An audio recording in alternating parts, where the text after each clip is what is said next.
we're here on the helipad at the Royal London Hospital. Anne started here as a registrar about 6 or 7 years ago, and rapidly rose to be the lead of the pre-hospital care helicopter and fast response service here at the Royal London.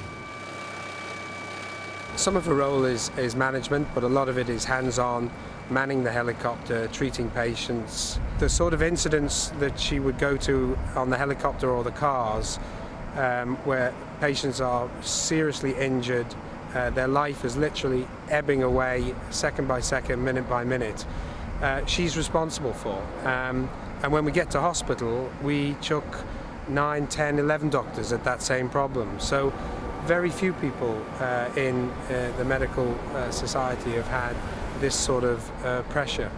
You're dealing with the patient, of course, but you're dealing with the paramedics, you're dealing with the police, you're dealing with the fire brigade, the public. There's a huge amount going on. She's achieved an awful lot in a very short period of time.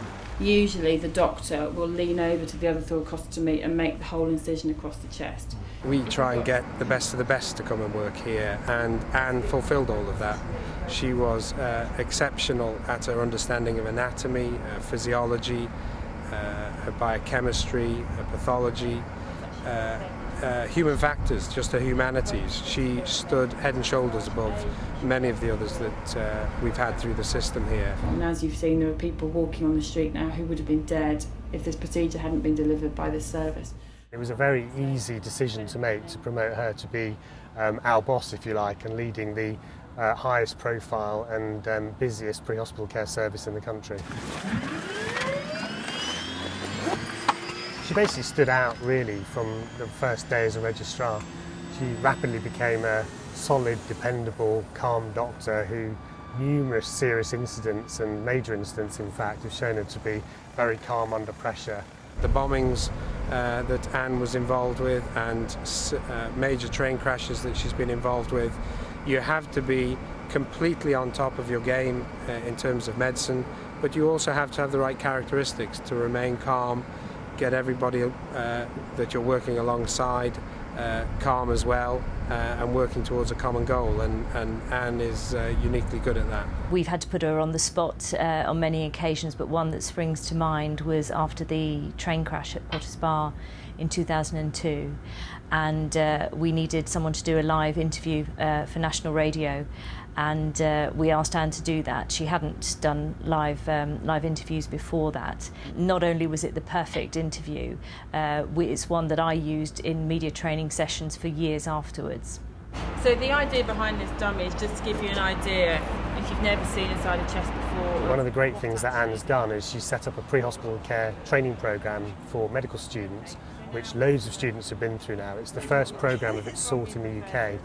And I think she's a great role model for medical students who want to take up pre-hospital care and emergency medicine in the future. If it goes into VF, we stop, what can you do?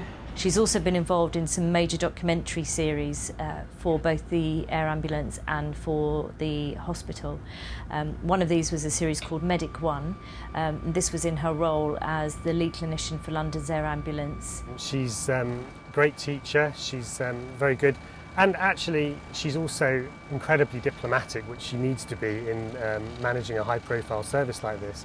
But she's also very firm and slightly scary when she needs to be. One thing I've always noticed about her is how compassionate and caring she is towards her patients, but also towards her colleagues. She's a lovely work colleague, a lovely person to work with, and she's a credit to our service, but also, I suppose, to Nottingham for having trained her in the first place.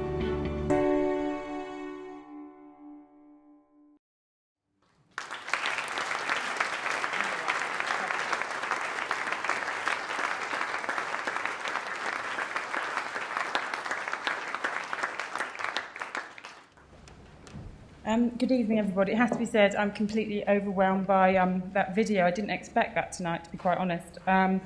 Particularly that the two main male speakers in that are two of my best friends as well as my colleagues, so thank you very much for your kind words. I'm very honoured to be here tonight to receive this award. When I first got the letter, I was completely stunned, it has to be said, and I walked into work and said, I've just received the opportunity for an award from the university, and Gareth turned around and said, yes, I know, which was a bit of a surprise. So thank you to Marie and Gareth for nominating me. I feel very lucky to be here because actually my entry into Nottingham University wasn't as straightforward as some people's might have been. I had a conditional offer of 3 Bs to attend the university, and when I returned from holiday in Portugal to get my A-level results, I was absolutely devastated to see that I got 2 Bs and a C. So I went on holiday to Greece with the boyfriend of the moment, ignoring offers of biology in Scotland and deciding that I would have to retake the dreaded physics A-level. But fortunately for me, the Nottingham admissions office rang my mum whilst I was away and said, we'll have her anyway. So a huge thank you to whoever the man or the lady who was in the admissions office. So I did get to Nottingham and I had a fabulous time here for 5 years. I understand Mr McNamara's sentiments. I only spent 2 years lazing around in Sherwood Hall. I had a really happy time here. I appreciate everyone's sentiments tonight about the campus being absolutely beautiful, and it looks as fantastic today as it did when I was here for 5 years. The medical school I owe a huge amount to. I was very lucky to come to Nottingham at that time, and probably still today. It's a very visionary course. Most medical schools at the time, you had to do 2 years in a lecture theatre before being allowed to be set free on patients. But here they trusted us, I think. And we had contact with patients from virtually day one. And I signed up to do a casualty shift on bonfire night in my first year and spent the whole night in the what's called casualty department then. Now we're emergency medics. But in casualty at Queen's Medical Centre, it was the busiest emergency department in Europe at that time. And I saw anything and everything you can possibly imagine. And I was completely inspired by the consultant, Mr. Dimas Esberg, who still works there today. At that time, I decided that emergency medicine was the career that I wanted to pursue. So I considered myself lucky as a doctor that I knew from an early stage exactly what I wanted to do. I also enjoyed lots of fun here. I was a regular attender at the Irish Centre on Wednesday and Thursdays. And I was lucky enough to play canoe polo for the university. And looking at the lake, I'm still quite staggered. We carried the canoes from the shed down to the lake several times a week. But thank you very much to everyone at the university.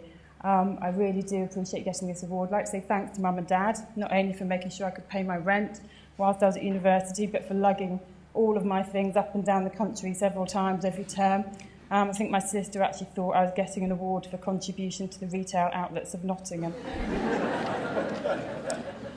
I'm very, very lucky to do the job I do working in London, as you can see. To be a doctor, to fly on a helicopter, to serve the people of London, and to have, we hope, some influence over how pre-hospital care, which is a new specialty in medicine, is rolling out across the country. It has to be said, one of my main inspirations for medicine has been Dr. Gareth Davies, who you saw speaking, is here tonight, so thank you, Gareth. But thanks to my parents and my sister for all of their support, because Mum and Dad certainly feel like they've done a lot of medical exams. They probably know quite a lot now anyway.